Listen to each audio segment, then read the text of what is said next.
ಎಲ್ರಿಗೂ ನಮಸ್ಕಾರ. ಒಂದು ನ್ಯೂ ಬೋರ್ವೆಲ್ ಪಂಪ್ ಇನ್ಸ್ಟಾಲ್ ಮಾಡ್ತಾ ಇದ್ದಾರೆ ನಮ್ಮ ಸೈಡಲ್ಲಿ.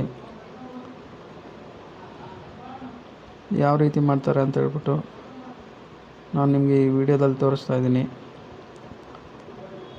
ಮೋಟ್ರ್ ಬಂದ್ಬಿಟ್ಟು 7.5 HP, 5.5 kW.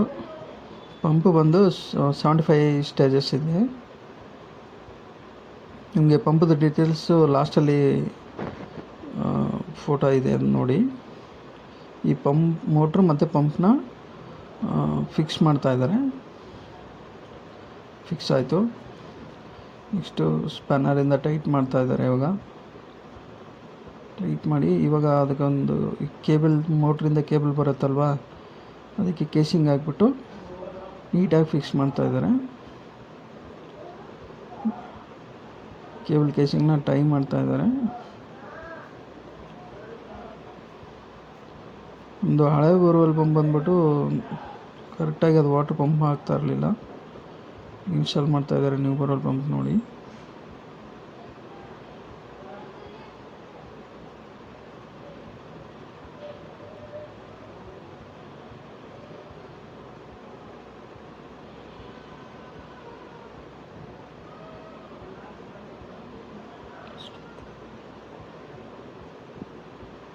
ಇನ್ಸ್ಟಾಲ್ ಆಯಿತು. ಪ್ರತಿ ಒಂದು 30 ಮೀಟ್ರಿಗೆ ಒಂಚು ಕೇಬಲ್ನ ಪೈಪ್ ಜೊತೆಯಲ್ಲಿ ಟೈ ಮಾಡ್ತಾರೆ. ನೀಟಾಗಿ ಇನ್ಸುಲೇಷನ್ ಟೇಪ್ ಹಾಕ್ಬಿಟ್ಟು ಮತ್ತೆ ರೋಪಿಂದ ಟೈಟ್ ಮಾಡ್ತಾರೆ. ಆ ಕೇಬಲ್ ಮತ್ತು ಇಲ್ಲೇನೂ ಕಟ್ ಆಗಿಬಿಟ್ಟು ಕೆಳಗಡೆ ಬೀಳಬಾರ್ದು ಅಂತ ಹೇಳ್ಬಿಟ್ಟು ನೋಡಿ. ಇನ್ಸ್ಟಾಲೇಷನ್ ಎಲ್ಲ ಆಯಿತು. ವಾಟ್ರ್ ಇಷ್ಟೊಂದು ಪ್ರೆಷರಲ್ಲಿ ಬರ್ತಾಯಿದೆ. ಈ ಪಂಪ್ದು ಡೀಟೇಲ್ಸ್ ಇಲ್ಲಿದೆ, ಒಂದ್ಸಲ ಚೆಕ್ ಮಾಡಿ. Okay, thank you.